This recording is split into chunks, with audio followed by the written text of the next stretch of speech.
Ni njema mpenzi mtazamaji wa Daffy Updates, na karibu katika makala mengine ambayo tumeweza kukuandalia. Tunavyozungumza sasa hivi mtazamaji wangu, kuna mambo kadhaa ambayo yameweza kufanyika na yanaenda kuadhiri pakubwa the one week development tour yake Rais wa Kenya William Samoei Ruto, ambayo inapangwa kuanza siku ya kesho tarehe 1 mwezi mpya, mwezi wa April mwaka wa 2025. Mtazamaji wangu, leo ikiwa kwamba ilikuwa ni sikukuu kubwa sana ya Eid al-Fitr tarehe 31 mwezi wa March, ukilipenda Jumatatu 2025. Tunavyozungumza sasa hivi Rais wa Kenya tayari ashaweza kuenda moja kwa moja hadi Mlima Kenya katika state range yake, mahali ambapo atakuwa na polea akingoja siku ya kesho ifike ili aanze development tour ya kwake. Kwa hivyo kuna mambo muhimu ambayo unafaa kufahamu na yote utakuwa unayapata katika hii video. Kitu cha kwanza, siku ya leo inatangaza siku ya kuzaliwa kwa mtoto wake kiongozi na kinara wa ODM Raila Odinga. Nazungumza kuhusu Raila Odinga Junior. Siku ya leo ni siku yake ya kuzaliwa, date 31 mwezi wa March, na nitakuwa nakujulisha anafikisha miaka ngapi.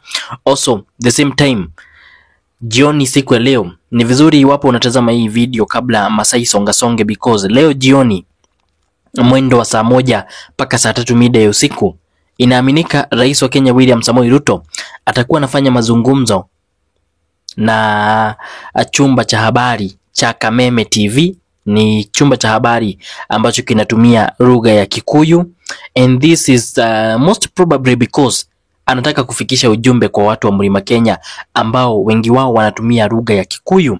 Kwa hivyo atakuwa anafanya mazungumzo pale, itakuwa media interview, na zaidi kuna kitu ambacho kimetokea. Kuna vita ambayo imeweza kutokea, vita ikimhusisha William Samoei Ruto na Rigathi Gachagua, mahali ambapo imesababisha magari ya baki yakiwa yameharibiwa, windscreen, side mirrors, madirisha yameng'olewa, na nitakuwa nakujulisha ilitokea wapi, ilitokea kwa nini, na hii inamaanisha nini katika hii development tour yake William Samoei Ruto.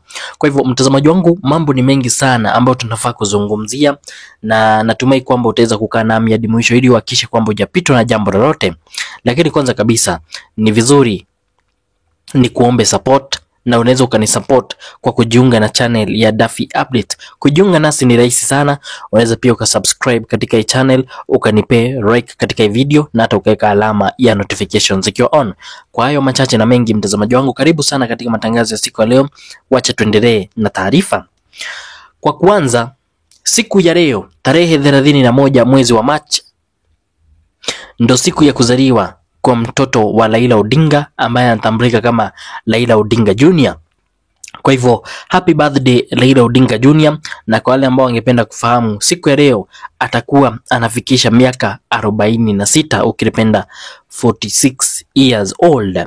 Kwa hivyo hiyo hapo tushaimaliza, na pia ningependa nikujulishe kuhusu habari nyingine hapa ambayo ni ya William Samoei Ruto. Ruto tayari ashaweza kufika state range, na ikiwa kwamba ashaweza kufika pale state range, mahali ambapo atakuwa anapolea, inamaanisha kwamba ningependa ufahamu state range ambayo amefika ni ya kule pande za Sagana state range, na hii hapa ni ili aweze kutulia, angoje siku ya kesho aanze development tour yake upande wa Mlima Kenya. Kwa hivyo kwa kwamba Ruto ashafika kule, kuna interview ambayo inatarajiwa itakuwa inatokea mahali ambapo kuna watu wa habari ambao wamekaribishwa kule katika ile Sagana State Road. Nikizungumza kuhusu watu wa habari kutoka chumba cha habari cha Kameme TV. Wale ambao hawafahamu, Kameme TV ni moja kati ya vyombo vya habari ambavyo vinatazamwa sana upande wa Mlima Kenya, na Ruto kuamua kuzungumza kupitia ile channel, it's because anataka kufikia watu wengi iwezekanavyo. Kwa hivyo kutakuwa na interview baina ya Kameme TV na William Samoei Ruto, na ningependa ufahamu si Kameme TV peke yake, pia K24. And unaweza ukashindwa mbona Ruto hajatumia Citizen TV. It's because Kameme TV itakuwa ina target watu wa Mlima Kenya. K24 itakuwa ina target watu wengine wa Kenya, wa counties zingine ambao pengine hawaonangi Kameme TV. And the reason why amechagua K24, it's because it is believed in media station yake K24 inaaminika yeye ni shareholder mkubwa sana pale, akimiliki takribani 80% ya shares za K24, and basically anataka kuongeza pengine ratings ama viewership za TV yake, na ndio maana hajatumia TV kama Citizen TV. Natumai kwamba hapo umenipata vizuri. Kwa hivyo kutakuwa na mazungumzo siku ya leo tarehe 31 mwezi wa 3 mwaka wa 2025 kuanzia mwendo wa saa 1 mida ya jioni ukilipenda 7 pm, yakifururiza mpaka mwendo wa saa 3 muda wa usiku ukilipenda 9 pm. Na pale wale ambao wanafahamu Kikuyu, pale juu pameandikwa Dereti na Mutongoria wa Bũrũri, wakimaanisha kwamba mazungumzo na kiongozi wa taifa William Samoei Ruto. Kwa hivyo hakikisha kwamba umetazama yale mazungumzo, because inaaminika pale atakuwa anataja vitu ambavyo pengine watu wanafaa kutarajia kutoka kwake, na atakuwa anaeleza mbona pengine hakukuja Mlima Kenya for the last 6 months, na pia atakuwa anaelezea ni sababu gani ambayo imemfanya sasa hivi ameona ni muda bora yeye kuweza kurejea upande wa Mlima Kenya. Mbali na hilo, mtazamaji wangu, ni kwamba vita kali imetokea baina ya supporters wa William Samoei Ruto na supporters wa Rigathi Gachagua. Kulingana na ujumbe wa NTV Kenya ni kwamba chaos, hiyo inamaanisha vurugu, chaos as Ruto Gachagua supporters crash at a church in Gatanga, Murang'a County on Sunday. Ikiwa kwamba siku leo ilikuwa ni Jumapili, Sunday, kule pande za Murang'a County eneo la Gatanga makubwa yaliweza kushuhudiwa, huku wenyeji wakivamiana katika kanisa moja, mahali ambapo supporters wa Ruto na supporters wa Gachagua walibaki wamepigana vita, huku wakiharibu magari ya wenzao, side mirrors ziking'olewa, madirisha yakivunjwa, windscreen zikikatakatwa, na ilikuwa ni vita ambayo iliacha wengi na majeraha.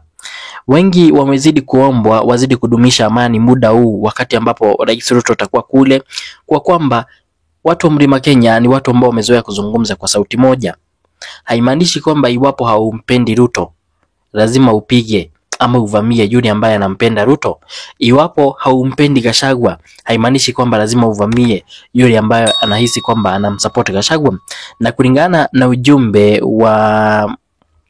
wake Kimani Ngojiri, mmoja kati ya wanasiasa upande wa Mlima Kenya, amesema hivi: The president is going to tour Mount Kenya region, and I would like to remind the people from that region that there is still time before the next election. When Ruto visits, respect him and accept whatever development he brings. Let's demonstrate our maturity. I urge you to remain peaceful and shame the devil by listening to the president. Wajua watu wengi wameambiwa msimsikilize, ni mtu wa uongo, msimkubalishe azungumze, lakini watu wameomba wadumishi amani, wakubali kile ambacho Ruto ameleta, pengine iwapo ni maendeleo, hata kama anakuja kulaunch vitu ambavyo vishaiweza kulaunchiwa, watu tu watulie, kwa sababu muda wao wa kuzungumza utafika pale katika ballot, katika uchaguzi. Hiyo ndio itakuwa wakati wao. Well, nitazidi kukujulisha yale ambayo yanazidi kujitokeza. For the meantime, asante sana kwa kutazama. Kabla uondoke, tafadhali subscribe, like video. Bye bye.